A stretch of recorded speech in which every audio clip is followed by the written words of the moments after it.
السلام علیکم. میرا نام جان جیمس ہے اور میں 2016 سے صحت یاب کے ساتھ کام کر رہا ہوں. آج ہمارے ساتھ موجود ہیں ڈاکٹر قرۃ العین جو ایک چائلڈ اینڈ ایڈولیسنٹ سائکیٹرسٹ ہیں. السلام علیکم اینڈ ویلکم میم. کیسی ہیں آپ؟ وعلیکم السلام. تھینک یو جان. میں اللہ کا شکر ہے بالکل ٹھیک ہوں. بہت شکریہ مجھے بلانے کا یہاں پہ. میم آپ کا، بلکہ میں تو کہوں گا آپ کا بہت شکریہ ہمیں اپنا قیمتی وقت دینے کا. سب سے پہلے میں آپ سے ریکویسٹ کروں گا کہ آپ آڈینس کو اپنا ایک مختصر سا تعارف کروا دیں پلیز. ٹھیک ہے. تو تھینک یو جان اینڈ تھینک یو صحت یاب کہ آپ نے مجھے یہ ٹائم اور موقع دیا. میں بیسکلی جس کا میرا تعارف جو اس کا تعلق بچوں کی ذہنی صحت سے ہے، میں اس پہ فوکس کروں گی کیونکہ وہ سب سے زیادہ اس وقت ریلیونٹ ہے. میں اس وقت اسسٹنٹ پروفیسر ہوں راولپنڈی میڈیکل یونیورسٹی میں، اور یہاں پر میں ہمارے پاس جو بچوں کا ذہنی اور نفسیاتی شعبہ ہے اس کو ہیڈ کر رہی ہوں. پنڈی اسلام آباد میں اور اس کے علاوہ باقی بلائی پنجاب میں بھی یہ واحد ادارہ ہے جہاں پہ بچوں کی اور نوجوانوں کی ذہنی صحت کے بارے میں صرف اسپیشلی خاص یہ والی سروسز دی جاتی ہیں، خاص طور پہ پبلک سیکٹر میں یا سرکاری ادارے میں. تو اس حساب سے آپ سمجھیں کہ اس طرح کی جگہیں جہاں میں وہ سارے بچے دیکھتی ہوں جو پنڈی سے، اسلام آباد سے، جہلم سے، آزاد کشمیر سے، چکوال، اٹک، یہاں سے تقریباً بچے آتے ہیں ہمارے پاس. میں نے یہ مہارت حاصل کرنے کے لیے میں نے باہر سے برمنگھم سے ٹریننگ بھی حاصل کی ہے، اور اب میرے پاس بچوں کے ساتھ کام کرنے کا تجربہ تقریباً 5 سال سے زیادہ ہے. اس سے پہلے اوور آل ذہنی نفسیاتی مسائل کے علاج میں میرا تجربہ 11-12 سال کا ہے.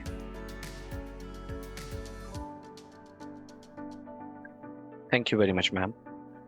ہمارا آج کا ٹاپک بھی autism, A D H D اور ایسے ڈیولپمنٹل پرابلمس پر ہے.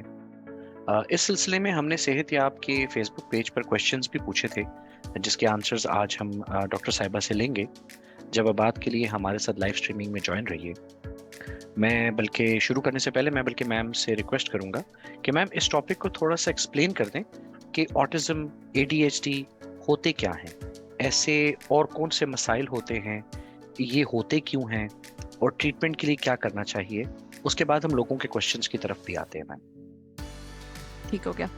اچھا، ایک جو امپورٹنٹ بات میں بھول گئی مینشن کرنا اپنے تعارف میں، وہ یہ کہ صحت یاب سے میں بھی 2016 سے وابستہ ہوں جان کی طرح، اور اس وقت میں صحت یاب کی چیف میڈیکل آفیسر ہوں.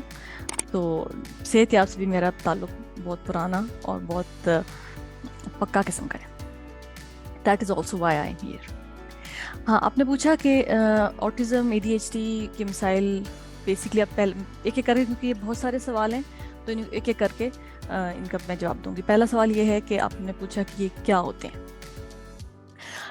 ہم جب ذہنی نشو و نما ہوتی ہے انسانوں کے خاص طور پہ بچوں میں یہ خاص بات ہے کہ ہمارے جو ذہن ہے وہ پیدا ہونے کے بعد بھی ان کی نشو و نما ہوتی رہتی ہے، اور اس کو کافی زیادہ ٹائم لگتا ہے. سب سے زیادہ نشو و نما پہلے سال میں ہوتی ہے، اور اس کے بعد بھی، لیکن 13 یعنی جس کو ٹین ایج کہتے ہیں اس سے پہلے تک بھی نشو و نما مختلف قسم کی سپیڈ سے اور مختلف قسم کی صلاحیتوں کے حساب سے چلتی رہتی ہے. ایسی بیماریاں جو ذہنی نشو و نما کی میں خرابی کی وجہ سے ہوتی ہیں، یعنی کہ کوئی جس کو ہم نیورو ڈیولپمنٹل مسئلے کہتے ہیں انگلش میں، اردو میں اگر اس کو ہم ٹرانسلیٹ کریں گے تو اس کو ہم کہیں گے ذہنی نشو و نما کے مسئلے. آٹزم اور اے ڈی ایچ ڈی اس طرح کے مسائل میں سے 2 مسائل ہیں. اس کے علاوہ بھی مسائل جو اکثر لوگوں کو پتہ ہوں گے ان کے بارے میں، جیسے وہ بچے جو ذہنی طور پہ پیچھے ہوتے ہیں، کمزور ہوتے ہیں، جن کو ہم کہتے ہیں کہ وہ سلو لرنرز ہوتے ہیں، یہ سارے بھی ذہنی نشو و نما کے مسائل ہیں. آٹزم اور اے ڈی ایچ ڈی خاص نشو و نما کے مسائل ہیں کیونکہ یہ سب چیزوں کو افیکٹ نہیں کر رہے ہوتے. آٹزم صرف جذباتی اور سماجی تعلقات کے مسائل جہاں پہ وہ زیادہ ہوتے ہیں نشو و نما میں، اس کو اور آٹزم کہتے ہیں. اور اے ڈی ایچ ڈی میں توجہ اور تیزی کے مسائل ہوتے ہیں، یعنی کہ بچوں میں جن چیزوں پہ کسی بھی چیز پہ توجہ مرکوز کرنا ان کے لیے مشکل ہوتی ہے، اور کچھ بچوں میں اس کے ساتھ ساتھ کہیں ٹک کے بیٹھے رہنا بھی مشکل ہوتا ہے، اور اپنے آپ کو فیصلہ کر کے اس کو جلدی سے اس پہ عمل کرنے کی میں ایک جو توقف کرنا ہوتا ہے وہ صلاحیت نہیں ہوتی، سوچنے کی صلاحیت نہیں ہوتی کرنے سے پہلے. یہ اے ڈی ایچ ڈی میں ہوتا ہے. دوسرا آپ نے پوچھا کہ یہ کیوں ہوتے ہیں. اچھا، اب سب سے پہلی تو جو بات سمجھنے کی ہے کہ سائنس نے ابھی اتنی ترقی نہیں کی کہ اس سوال کا ہمارے پاس کوئی بہت اچھا اور جواب ہو جس کے بارے میں ہم کہ ہاں یہ تو اسی لیے ہوتا ہے. مثلا جس طرح ہمیں یہ پتہ ہے کہ جب جن لوگوں کو شوگر ہوتی ہے وہ اگر چینی والی چیزیں زیادہ کھائیں گے تو ان کی شوگر خراب ہو جائے گی، لیکن ہمیں یہ نہیں پتا کہ شوگر ہوتی کیوں ہے، کیوں اس انسان کو ہوتی ہے اور اس انسان کو نہیں ہوتی. واٹ از دا ڈفرینس، ان دونوں لوگوں میں کیا فرق ہوتا ہے. اسی طرح یہ والے جو ذہنی نشو و نما کے مسائل ہیں، autism, A D H D اور باقی بھی، ان کے بارے میں ہمیں صحیح طرح نہیں پتا. ہماری مختلف تھیریز ہیں، مختلف خیالات ہیں ایکسپرٹس کے جو ریسرچ میں کچھ ثابت ہوئے ہیں، کچھ نہیں ہوئے ثابت. تو جو امپورٹنٹ وہ میں آپ کو بتا دیتی ہوں. اکثر یہ پیدائشی مسائل ہوتے ہیں، یعنی کہ ذہن کی ساخت میں جو جس کے ساتھ بچے پیدا ہوتے ہیں اسی میں پہلے سے کچھ مسئلہ ہوتا ہے، اور وہ کیونکہ ذہن پیدا ہونے کے بعد صرف میچور ہوتا ہے، بنتا نہیں ہے، تو وہ کور نہیں ہوتے. کچھ ایویڈنس ہے کہ جینیٹک بھی ہے، یعنی کہ اگر آپ کے خاندان میں کسی کو ہے تو زیادہ چانس ہے کہ آپ کو بھی، مطلب بچے کو آٹزم اور اے ڈی ایچ ڈی کا چانس بڑھ جاتا ہے. اسی طرح وہ پھر باقی جو ہیں وہ اتنے کنفرمڈ نہیں ہے. کچھ لوگوں کا خیال ہے کہ کچھ خاص قسم کی خوراک سے فرق پڑتا ہے، کچھ وائرسز سے فرق پڑتا ہے، لیکن یہ والی چیزیں پروون نہیں ہے. تو جو چیز پروون نہیں ہے اس پہ خاص میرا نہیں خیال غور کرنے کا بہت فائدہ ہوگا، اس لیے بھی کیونکہ اس سے علاج پہ کوئی اثر نہیں پڑتا. جو بھی وجہ نکلے علاج پہ کوئی فرق نہیں پڑتا. پھر آپ نے پوچھا علاج کے لیے کیا کرنا چاہیے. علاج کے لیے سب سے زیادہ ضروری ہے کہ یہ پتہ چل سکے کہ ہے کیا. اکثر آٹزم اور اے ڈی ایچ ڈی ایک جیسے لگتے ہیں. اسی طرح ذہنی نشو و نما کے باقی مسائل، جس میں جیسے میں نے کہا کہ سلو لرنرز ہوتے ہیں یا ذہنی کمزوری ہوتی ہے، وہ بھی ان سے ملتے جلتے ہوتے ہیں. تو سب سے پہلے تو یہ بہت ضروری ہے کہ کسی ایسی ماہرانہ طریقے کو اپنایا جائے جس سے یہ پتہ چل سکے کہ یہ ہے کیا. اکثر ماہرانہ طریقے کا میرا مطلب یہ ہوگا کہ آپ کسی ایسے کلینک میں، ایسی جگہ پہ، ایسے ایجوکیشن سینٹر میں جائیں جو اس میں اسپیشلائز کرتا ہے. ہاں، لیکن اس کے لیے آپ کو یہ پتہ ہونا چاہیے کہ وہ کیا علامات ہیں جن کے بعد مجھے چاہیے کہ میں جاؤں. جو کہ مجھے لگتا ہے کہ آپ کے اگلے سوالوں میں یہ آپ سوال کریں گے اور اس کا جواب پھر ہم ڈسکس کر لیتے ہیں. جی میم. ڈاکٹر صاحبہ، سب سے پہلی بات تو یہ کہ آپ کا بہت شکریہ آج کے ٹاپک کو ڈیٹیل میں ایکسپلین کرنے کا. آئیے سوالات پر چلتے ہیں. تو میم، ہم سے پہلا سوال کیا جا رہا ہے کہ آٹزم کی علامات کیا ہوتی ہیں؟ بالکل، یہ جس بات میں نے چھوڑا تھا، ہاں یہ پہلا آپ نے سوال کر لیا. بالکل. تو یعنی کہ وہ کیا چیزیں ہوں گی جس کے بعد آپ کو چاہیے کہ آپ جائیں اور کوشش کریں ڈھونڈنے کی ایسا ماہرانہ رائے جہاں سے آپ کو یہ سمجھ آ سکے کہ یہ آٹزم ہے یا نہیں ہے، یا مجھے زیادہ کرنا چاہیے، اس پہ پریشان ہونا چاہیے، اس کے لیے کوشش کرنی چاہیے. جیسے میں نے کہا کہ آٹزم سماجی اور جذباتی نشو و نما کے مسئلے ہیں. تو اگر آپ سوچیں کہ بچوں کی نشو و نما کے دوران، چاہے وہ بہت چھوٹا بھی 6 ہفتے کے بچوں میں بھی، وہ کیا چیز ہوتی ہے جس کو ہم ان کی ذہن کی جذباتی اظہار کہیں گے، یعنی جذبات کا اظہار کس طرح کرتے ہیں. ایک تو سادی سی بات ہے، بچے روتے ہیں، اور جب وہ پریشان ہوتے ہیں تو وہ روتے ہیں. باتیں تو ظاہر ہے 6 ہفتے کے بچے نہیں کرتے. دوسری جو خاص بات ہے جو وہ کرتے ہیں، وہ آپ دیکھیں گے کہ 6 ہفتے سے پہلے کے بچے مسکراتے ہیں، لیکن جیسے نیند میں مسکرا رہے ہیں، یا بالکل ان کا کوئی تعلق نہیں ہے مسکرانے کا ان کے ارد گرد کے ماحول سے.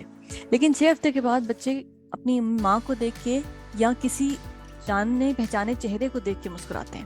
اس کو ہم کہتے ہیں سوشل اسمائل، یا اردو میں اگر آپ اس کو ٹرانسلیٹ کرنا چاہیں سماجی مسکراہٹ کہتے ہیں. تو یہ وہ مثال ہے پہلی، جو ذہنی نشو و نما جب سماجی جذباتی ہو رہی ہو تو اس میں یہ اس کا علامت ہے کہ 6 ہفتے کا بچہ کسی کو دیکھ کے مسکرائے گا. تو جن بچوں کو آٹزم ہوگا وہ یہ نہیں کریں گے، یا کم از کم 6 ہفتے پہ تو بالکل نہیں کریں گے. اسی طرح کی اور بھی باتیں ہیں. مثال کے طور پہ آٹزم والے بچوں کو اگر آپ آواز دیں گے ان کا نام لے کے تو وہ کئی دفعہ نہیں مڑ کے دیکھیں گے. ان کو اندازہ نہیں ہوگا کہ اس کا مطلب مجھے اگر میرا نام بولا جا رہا ہے تو مجھے مڑ کے دیکھنا چاہیے. ایک اور یہ بھی امپورٹنٹ بات ہے کہ اپنے آپ کو شیشے میں پہچانیں گے نہیں. اگر کوئی چیز اچھی لگتی ہے بچے اکثر بہت کیوریس ہوتے ہیں اور بہت زیادہ چیزوں کو جب وہ ایکسپلور کرتے ہیں ان کو کوئی چیز ڈفرینٹ لگتی ہے تو اس کا اظہار بھی کرتے ہیں. بچے آپ نے دیکھا ہوگا کہ بالکل بلا وجہ بھی کلیپنگ کرتے ہیں, خوش ہوتے ہیں اور پتہ چل رہا ہوتا ہے کہ وہ بتانا چاہ رہے ہیں کہ یہ چھوٹی سی کسی بات پہ وہ خوش ہیں. تو آٹزم والے بچے اپنی خوشی کو شیئر نہیں کر سکیں گے, اپنی انجوائمنٹ کو پہنچاتے نہیں ہیں اکثر آگے پیچھے لوگوں کو, اپنے خاص طور پہ پیرنٹس وغیرہ کو. اسی طرح اگر آپ ان کو وہ پوائنٹ انگلی سے جو پوائنٹ اشارہ کرنے کا کی جو ایبلٹی ہے نا کسی چیز کی طرف توجہ دلانے کے لیے, وہ بھی اکثر آٹسٹک بچوں میں نہیں ہوتی. آنکھوں کو پہ آنکھیں ڈال کے بات نہیں کرتے بچے, یہاں جب جو ضرورت ہوتی ہے نا آئی کانٹیکٹ رکھ کے بات کرنے کی, وہ ان کو نہیں اکثر پتا ہوتا. یعنی یہ جو سب باتیں ہیں نا, ایسا نہیں ہے کہ ایک بھی ہوگی تو آٹزم ہے, ایسا ہے کہ ان میں سے کافی ساری اکٹھی ہوں گی تو آٹزم کا چانس بن جائے گا. اگر کوئی آئی کانٹیکٹ کر لیتا ہے تو اس کا یہ مطلب نہیں ہے کہ وہ آٹزم اس میں نہیں ہے. اہم بات یہ ہے کہ آئی کانٹیکٹ کو استعمال کرنا اپنی بات چیت پہنچانے میں. ایک اور امپورٹنٹ بات جو سب سے جو جیسے ایک تو یہ میں آپ کو جو ابھی تک باتیں بتا رہی ہوں یہ سماجی رابطے قائم کرنے سے متعلق, یعنی سوشل انٹریکشن ہے اور ایک اور کمیونیکیشن ہے اپنی بات پہنچانے کی. اکثر بچوں کی لینگویج ہی پیچھے ہوتی ہے, آٹزم کے میں بچوں کی لینگویج ڈیولپمنٹ ہی وہاں نہیں ہوتی جہاں باقی ان کے ساتھ لوگوں کی ہوتی ہے. پھر ایک اور چیز جو امپورٹنٹ ہے آٹزم کے ڈائگنوسس کے لیے, اس کو ہم کہتے ہیں ریسٹرکٹیڈ ریپیٹیٹیو انٹرسٹ اور بیہیویئرس. اس میں بچوں کو کسی خاص ایکٹیویٹی میں, کسی خاص چیز میں ایسی دلچسپی ہوتی ہے کہ وہ ان کی زندگی میں انٹرفیئر کرتا ہے. یعنی کہ اگر ایک گاڑی پسند ہے تو اس کو بس پکڑ کے جہاں جہاں جانا ہے اس کو لے کے جانا ہے, اس کے بغیر آپ کہیں نہیں جا سکتے. اسکول بھی اگر جانا ہے تو اس کو اٹھا کے لے جانا ہے ساتھ. یا پھر ٹوائز کے ساتھ اس طرح کھیلنا جیسے وہ ان کا مقصد نہیں ہے کھیلنے کا. مثلا یہ بہت زیادہ کامنلی بتایا جاتا ہے کہ بچے کار اٹھائیں گے اس کے ویل کے ساتھ کھیلتے رہیں گے. یا اگر ڈال ہے تو اس کی جو آئیز اوپن کلوز والی ڈال ہے اس کی آنکھیں کھولتے بند کرتے رہیں گے. یا پھر ان میں سینسری بھی کچھ باتیں ہوتی ہیں کہ ہو سکتا ہے, سب میں نہیں ہوتی, لیکن ہو سکتا ہے کہ کچھ سینسری سینسٹیوٹیز ہوں. آواز سے بہت زیادہ سینسٹیو ہونا, یعنی کہ کسی خاص قسم کی آواز سے اتنا تنگ ہو جانا کہ اس سے پھر کوئی کام نہ کر پانا, اس میں اپنے آپ کو کوپ نہ کر پانا, اپنے آپ کو کنٹرول نہ کر سکنا اس آواز سے کہ تنگی سے بچنے کے لیے. یا کبھی کبھی بچوں کو کچھ خاص قسم کی کپڑوں سے تنگ ہو جاتے ہیں, وہ پھر وہ نہیں وہ پہن سکتے. کھانے خاص قسم کے کھاتے ہیں, سارے کھانے نہیں کھاتے. تو یہ مختلف قسم کی سینسری سینسٹیوٹیز بھی ہو سکتی ہیں. میں اس میں ابھی بہت اور بھی میں جا سکتی ہوں, لیکن مجھے لگتا ہے کہ پھر باقی سوال لے جائیں گے. لیکن یہ مین باتیں ہیں. ان میں سے اگر 3-4 قسم کی باتیں ہو رہی ہیں تو چاہیے کہ جائیں اور پتہ کریں, ڈھونڈیں کہ آٹزم کی اسیسمنٹ ہو جانی چاہیے جیسے ہم صحت یاب پہ کر رہے ہیں. اسی طرح کچھ جگہوں پہ یہ ایک امپورٹنٹ بات میں یہاں بتاتی جاؤں کہ بچوں کے اسپیشلسٹ پاکستان میں بہت کم ہیں, بچوں کے ذہنی نفسیاتی ماہرین بہت کم ہیں. تو اچھا ہوگا کہ آپ پہلے اچھی طریقے سے پتہ کر لیں کہ کون ہے, پھر اس کے پاس جائیں. کیونکہ بہت سارے لوگ بغیر ٹریننگ کے بھی کام کر رہے ہیں اور بچوں کے ساتھ ایک تھوڑا کام دھیان سے کرنا چاہیے. پھر بچوں کا جو ٹائم ہے نا وہ بہت امپورٹنٹ ہوتا ہے, وہ گزر جاتا ہے تو وہ نشو و نما کا ٹائم گزر جاتا ہے. تھینک یو ویری مچ میم اس کی علامات کو بہتر طریقے سے بیان کرنے کے لیے. میم ہم سے دوسرا سوال یہ کیا جا رہا ہے کہ آٹزم اور ADHD میں کیا فرق ہے؟ پہلے جو میں نے بتایا کہ ایک تو یہ بات دونوں چیزیں ذہنی نشو و نما کے ہی بیماریاں ہیں دونوں. آٹزم جیسے کہ جذباتی اور سماجی مسائل والی نشو نما میں جب جذباتی اور سماجی مسائل آ جاتے ہیں تو اس کو آٹزم کہتے ہیں۔ ADHD stands for ADHD attention deficit hyperactivity disorder کہتے ہیں، یعنی کہ ایسی بیماری جس میں آپ توجہ نہیں رکھ سکتے اور آپ میں بہت تیزی ہوتی ہے، یعنی بچے کوئی کام جو ایون وہ کام بھی جو وہ کرنا چاہتے ہیں اس کو پہ وہ ایک جگہ بیٹھ کے کر نہیں سکتے۔ مثلاً ایک کھانے ٹیبل بیٹھے کھانا کھانا ہے تو وہ پورا کھانا نہیں ختم کر سکیں گے، اٹھیں گے جائیں گے آگے پیچھے ہو کے واپس آئیں گے۔ اہم بات یہ ہے کہ چھوٹے بچے میں یہ نارمل ہوتا ہے، یعنی 5-6 سال سے کم عمر کے بچے میں یہ توجہ کی کمی کوئی خاص بات نہیں ہوتی ہے، لیکن 6 سال کے بعد بھی ہونا یا 6 سال سے پہلے اتنی زیادہ ہونا کہ وہ ان کو اسکول میں جانے نہیں دے رہی اور ان کو کوئی بھی چیز آگے نہیں بڑھنے دے رہی، یعنی کپڑے بھی نہیں پہن سکتے پورے، تو تب ہم پریشان ہوں گے اور ADHD کی اسیسمنٹ کریں گے۔ یہ دونوں اکٹھے بھی ہو سکتے ہیں، ایسے وہ بچے جن کو آٹزم ہوتا ہے ان میں سے آدھوں کو ADHD کی علامات بھی ہوتی ہیں ساتھ، تو یہ کوئی ایسی چیزیں نہیں ہیں جو ایک ہو تو دوسری نہیں ہو سکتی، ٹھیک ہے؟ Thank you very much ma'am, autism اور ADHD کے فرق کو اور ان کے آپس میں ریلیشن کو بتانے کے لیے میم ہم سے تیسرا سوال کیا جا رہا ہے کہ آٹزم کس ایج میں ہوتا ہے یا کس ایج میں علامات سامنے آتی ہے؟ یس، بہت ہی اچھا سوال ہے یہ، اور جیسا کہ میں نے بتایا کہ یہ ذہنی نشوونما کا مسئلہ ہے اور اکثر پیدائشی ہوگا۔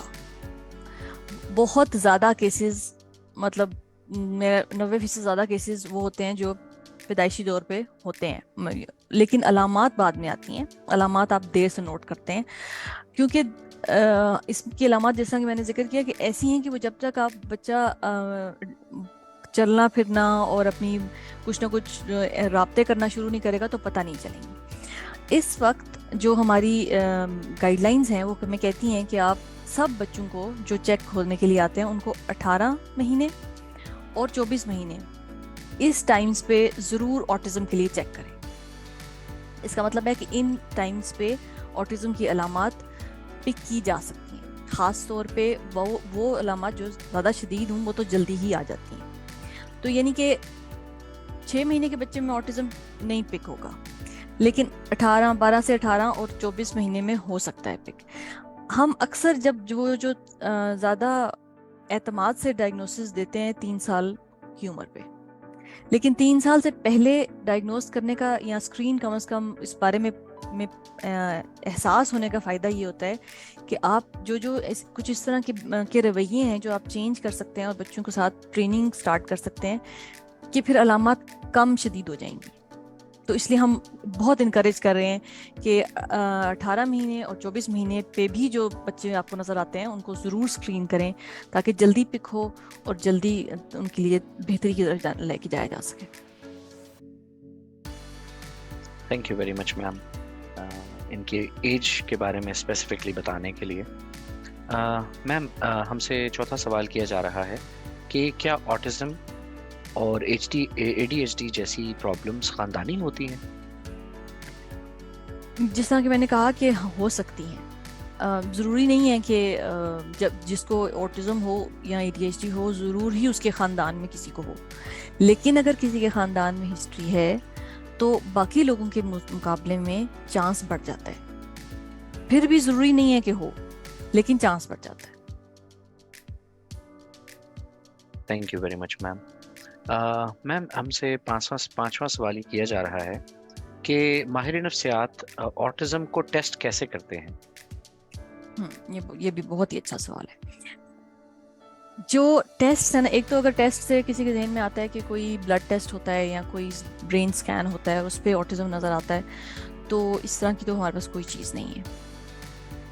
تو جو ٹیسٹ ہم کرتے ہیں ان کو ہم بیہیویورل اسیسمنٹس کہتے ہیں، یعنی کہ اس طرح کی تشخیص کرنے کے طریقے جس میں ہم رویوں کو دیکھتے ہیں اور ان کے بارے میں فیصلہ کرتے ہیں کہ یہ جو رویہ ہے یہ اس عمر کے باقی بچوں کے حساب سے کتنا فرق ہے۔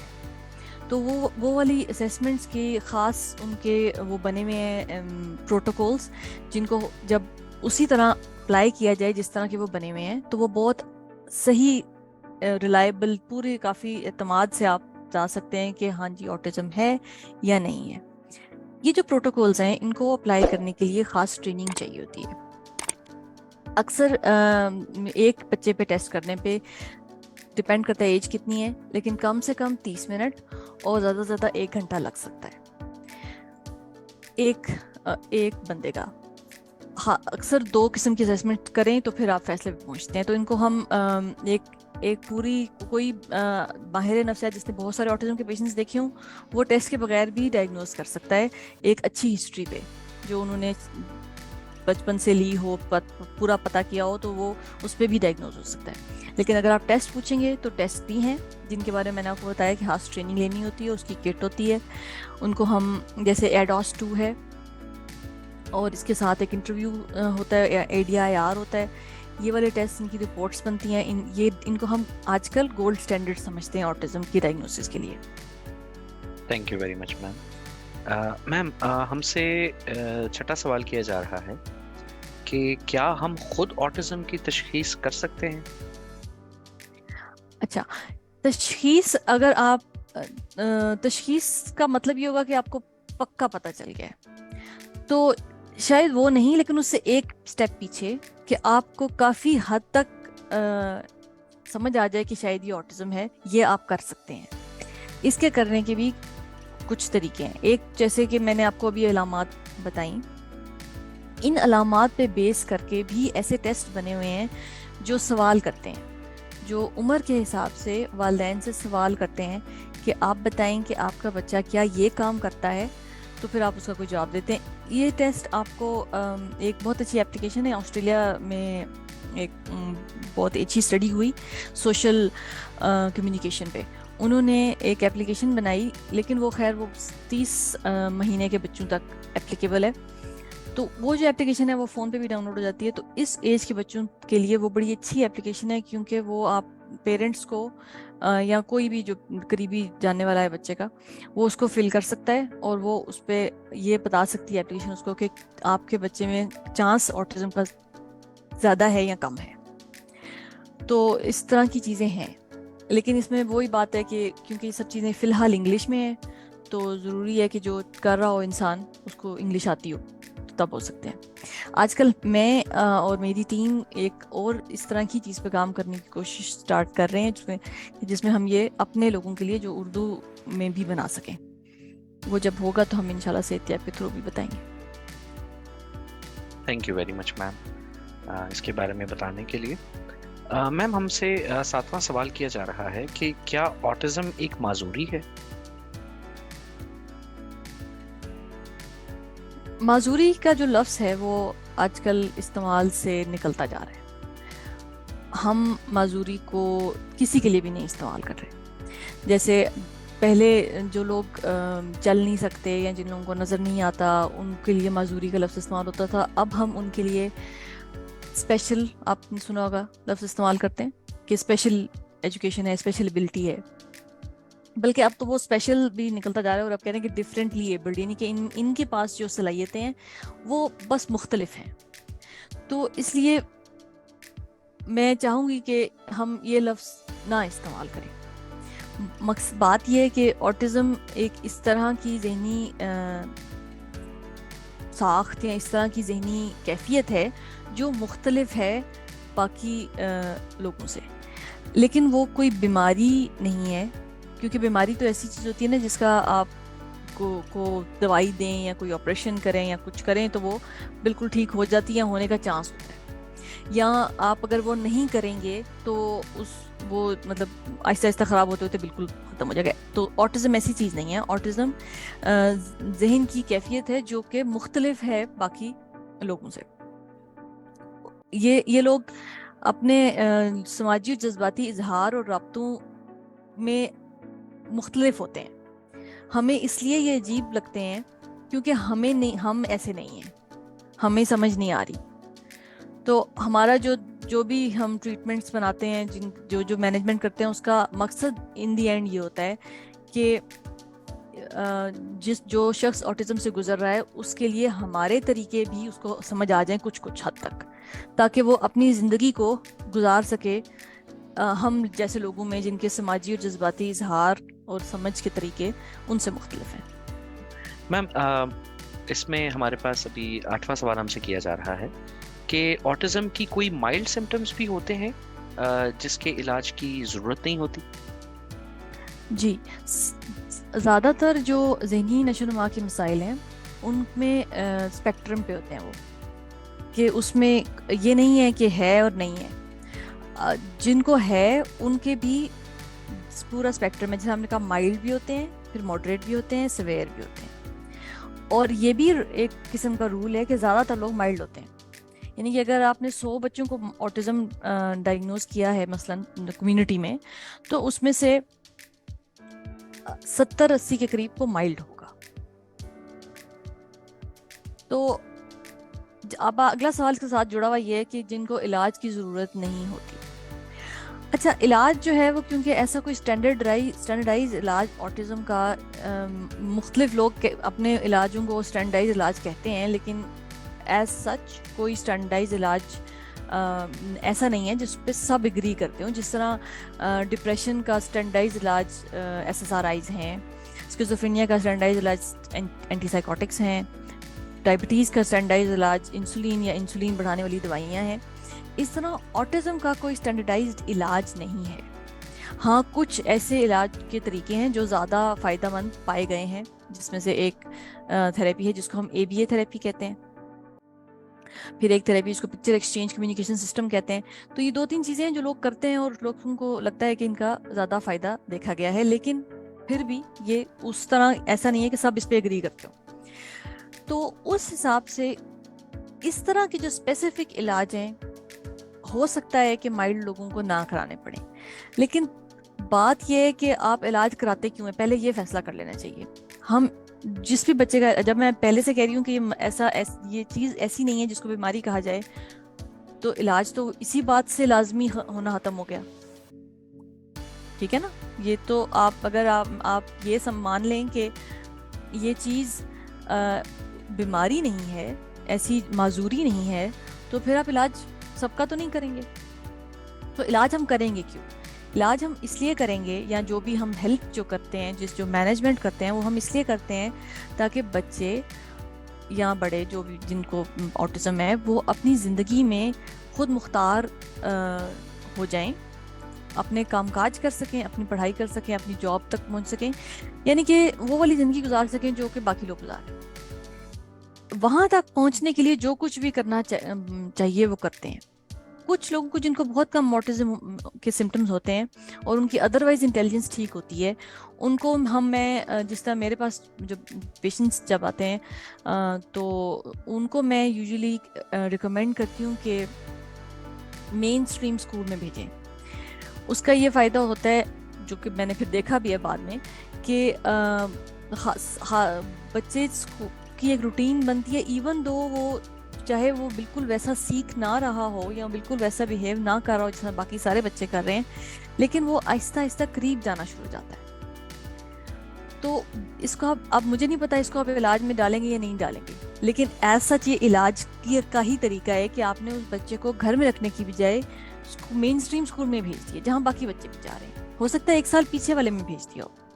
اکثر بچے اسی سال میں بھی چل جاتے ہیں، خاص طور پہ وہ بچے جن کو اوور آل ذہنی نشو و نما پیچھے نہیں ہے ان کی، اور صرف سماجی جذباتی نشو و نما کا مسئلہ ہے. تو اس کا آنسر یس ہے کہ ایسے لوگ ہوتے ہیں، ایسے آٹزم بھی ہوتا ہے جن کو اسپیسیفک علاج کی ضرورت نہیں ہوتی. تھینک یو ویری مچ میم اس چیز کو بہتر طریقے سے ایکسپلین کرنے کے لیے، تاکہ ہمارے آڈینس کے لیے میں تو کہوں گا یہ بہت اچھا آپ نے بتایا، ایسے کافی جو ڈاؤٹس ہیں لوگوں کے کلیئر ہو جائیں گے. تو میم جب تک ہمارے پاس مزید سوالات آتے ہیں میں آڈینس کو صحت یاب آن لائن کلینک کے بارے میں تھوڑا سا بتا دیتا ہوں. صحت یاب سن 2016 سے پنجاب ہیلتھ کیئر کمیشن سے رجسٹرڈ ہے، اور تمام ڈاکٹرز بھی سرٹیفائڈ ہیں جن کے ذریعے بہترین علاج مہیا کیا جاتا ہے. صحت یاب میں سائیکالوجسٹ اور سائیکیٹرسٹ ایک بہتر ٹیم کی طرح کام کرتے ہیں، اس لیے مریض کو سب سے موزوں علاج مہیا کیا جاتا ہے. اکثر ذہنی مریض میں جسمانی مسائل بھی پیدا ہو جاتے ہیں، جن کے لیے میڈیکل اسپیشلسٹ یا نیوٹریشنسٹ یعنی ماہر غذائیت سے بھی مشورہ کیا جاتا ہے۔ صحت یاب کی خصوصیت یہ بھی ہے کہ یہاں آپ کی پہلی کال یا میسج سے لے کر آپ کے بہتر ہونے تک صحت یاب آپ کے ساتھ رہتا ہے۔ اس کے علاوہ آن لائن علاج کی باقی تمام خوبیاں جیسے کہ مناسب فیس، مکمل وقت دینا، گھر سے بیٹھ کر مکمل رازداری میں بات کرنا وغیرہ بھی موجود ہیں۔ تو میم ہاں ہمارے پاس یس سوال آ گیا ہے۔ میم ہمارے پاس 9واں سوال آ رہا ہے کہ آٹزم کی ریکوری ہو جاتی ہے یا میرے بچے کو آٹزم ہمیشہ رہے گا؟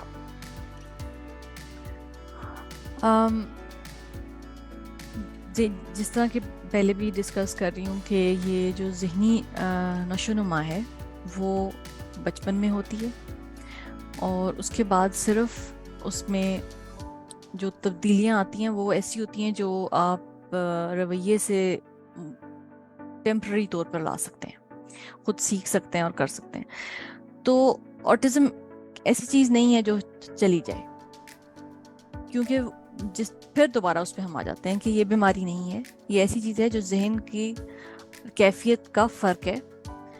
تو وہ ذہن جیسا ہے وہ ویسا ہی رہتا ہے ساری زندگی۔ ہاں لیکن ایسی چیزیں ہیں جسے آپ مینیج کر لیتے ہیں، آپ وقت کے ساتھ سیکھ جاتے ہیں کہ میں نے کہاں پر کیا کرنا ہے اور کس طرح اپنے باتوں کو پہنچانا ہے، کس طرح اپنے مسائل کو ہینڈل کرنا ہے، اور اپنی زندگی کو کس طرح آگے لے کے جانا ہے، کس طرح باقی لوگوں کے ساتھ چلنا ہے، یہ آپ سیکھ جاتے ہیں۔ لیکن ایسا نہیں ہوتا کہ آٹزم چلا جائے، کیونکہ میں پھر یاد کرا رہی ہوں کہ یہ بیماری نہیں ہے، یہ ذہن کی کیفیت کا یا ذہن کی ساخت کا فرق ہے۔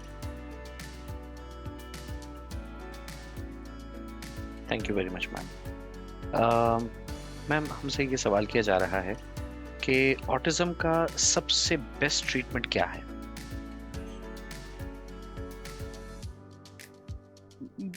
پھر وہی بات پہ ہم آ جائیں گے کہ کیونکہ یہ اس طرح کی چیز ہے جس کے بارے میں ایکسیپٹڈ ٹریٹمنٹ گائیڈ لائنز ابھی تک نہیں بنی ہوئی۔ ایسی چیزیں ہیں جن کے بارے میں کہا جاتا ہے کہ یہ اچھی ہیں اور یہ اکثر لوگوں پہ کام کرتی ہیں، لیکن ان پہ ابھی ہم بالکل، میں آپ کو یہ نہیں کوئی سرٹیفکیٹ سے نہیں بتا سکتی کہ کیا بیسٹ ٹریٹمنٹ ہے۔ اپلائیڈ بیہیویئر انالیسز ایک تھراپی ہے جو کہ لوگ کروا رہے ہیں، یہاں پہ بھی کچھ سینٹرز میں ہو رہی ہے، پاکستان میں بھی، باہر بھی لوگ کروا رہے ہیں، اور اس سے ملتی جلتی 2-3 اور تھراپیز بھی ہیں جن میں میں آپ کو اوورال بتا دیتی ہوں اس میں ہوتا کیا ہے۔ ان کا مقصد یہ ہے کہ جو بھی ایسے رویے ہیں جن سے مسائل ہو رہے ہیں، مطلب آپ سمجھیں کہ ہم جب ہم علاج کرتے ہیں، انسولین سے شوگر کا علاج کرتے ہیں، تو ہم یہ کر رہے ہوتے ہیں کہ جسم میں یہ طاقت نہیں ہوتی کہ بلڈ کی جو شوگر ہے اس کو نارمل لیول پہ رکھے، کیونکہ جسم میں انسولین کی کمی ہے۔ اگر ہم وہاں انسولین ڈال دیں تو مسئلہ حل ہو جاتا ہے، اور انسولین وہ جو کام نہیں ہو رہا تھا وہ اس کو حل کر دیتی ہے اور وہ ختم ہو جاتا ہے مسئلہ۔ یعنی کہ ہم جڑ سے چیز کو حل کرنے کی کوشش کر رہے ہیں، لیکن آٹزم میں ہم باہر سے چیز کو حل کرنے کی کوشش کر رہے ہیں۔ یعنی کہ آٹزم تو ہے، لیکن اس کی وجہ سے جو آپ کے سماجی رابطوں میں یا اپنے جذبات کے اظہار میں دوسرے کے جذبات سمجھنے میں جو مسائل آ رہے ہیں، ایسے مسائل جو کہ نہیں آنے چاہیے، جن کی وجہ سے زندگی گزارنا مشکل ہو رہی ہے، ان کی ہم لسٹ بناتے ہیں، ان رویوں کی ہم لسٹ بناتے ہیں، اور پھر ہم فیصلہ کرتے ہیں کہ اس میں سے کس کام پہ پہلے کام کرنا ہے، کس پہ بعد میں کام کرنا ہے۔ اب ایک مثال کے طور پہ آپ نے ایک رویہ چن لیا، وہ مثلاً یہ رویہ ہے کہ آپ کو جب کھانا چاہیے ہوتا ہے تو آپ منہ سے کہتے ہیں کہ مجھے کھانا چاہیے، یہ ہونا چاہیے، لیکن ہو یہ رہا ہے کہ جب کھانا چاہیے تو آپ یا تو چیخنا شروع کر دیتے ہیں یا کھینچنا شروع کر دیتے ہیں اپنے والدین کو، اور کچھ نہیں کرتے اس کے علاوہ۔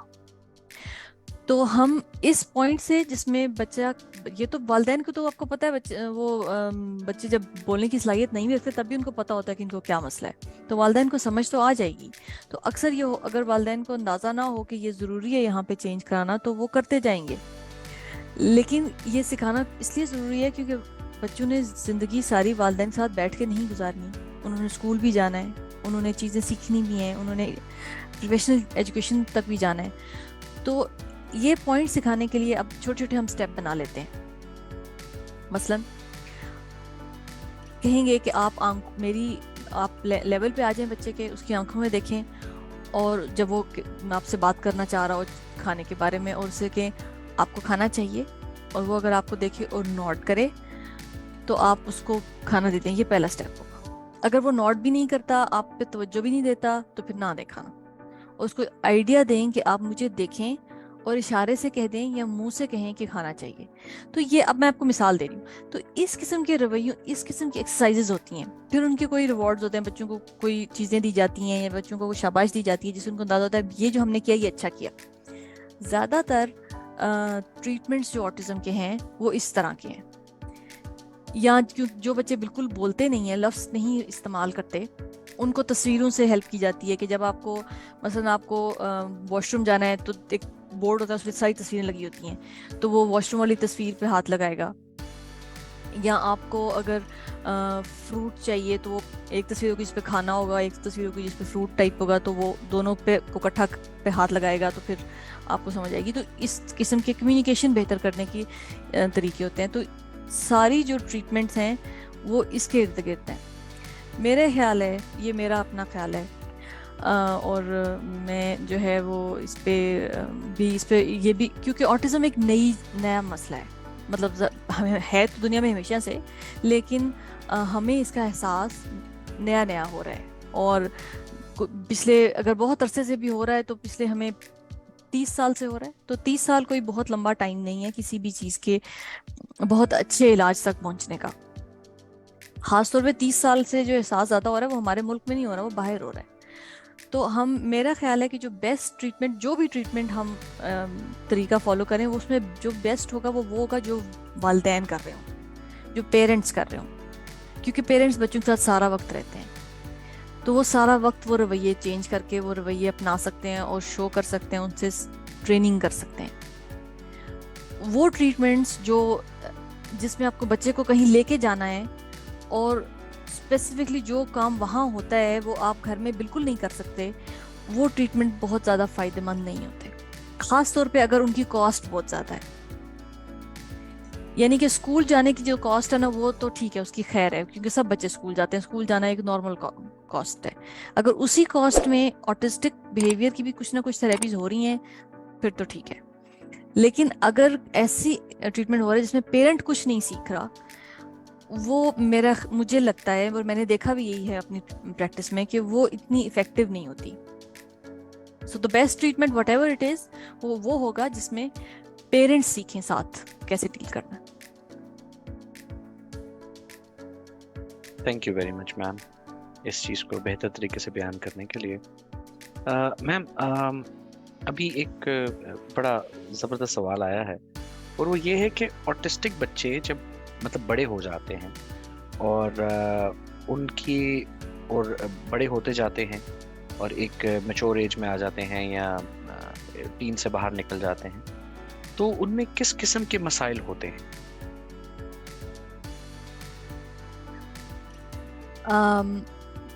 جب بچے بڑے ہوتے ہیں, ٹین ایجر سے باہر جو ہوتے ہیں, تو ایک تو آپ دیکھیں گے کہ آپ امید کرتے ہیں اپنے بچوں سے جب وہ اس ایج پہ پہنچ جائیں کہ وہ اپنا خیال خود رکھ لیا کریں گے, وہ اپنے مسائل کو حل کر لیں گے, وہ اپنے پڑھائی کے فیصلے کر لیں گے, وہ ہو سکتا ہے کسی جاب کے بارے میں سوچنا شروع کر دیں. ایک تو یہ آپ چاہ رہے ہوتے ہیں کہ ہو. تو اکثر جن بچوں میں خاص طور پہ, کیونکہ آٹزم میں اگر 10 بچوں کو آٹزم ہے تو اس میں سے 7 بچے ایسے ہوں گے جن کو ذہنی اوور آل کمزوری کا بھی کچھ نہ کچھ ہوگا ساتھ مسئلہ. یعنی کہ ان کا آئی کیو لیول بھی اوور آل سے کچھ نہ کچھ کم ہوگا. 3 یعنی 10 میں سے 3 کا کو کوئی مسئلہ نہیں ہوتا, لیکن 7 میں مسئلہ ہونے کا چانس ہوتا ہے. تو جب یہ چیزیں ساتھ ہوں گی تو اس کا مطلب ہے کہ بچے اس عمر میں آ کے اپنے آپ کو سنبھالنے, اپنے کام کاج کرنے یا اپنی پڑھائی سے متعلق فیصلے کرنے کے میں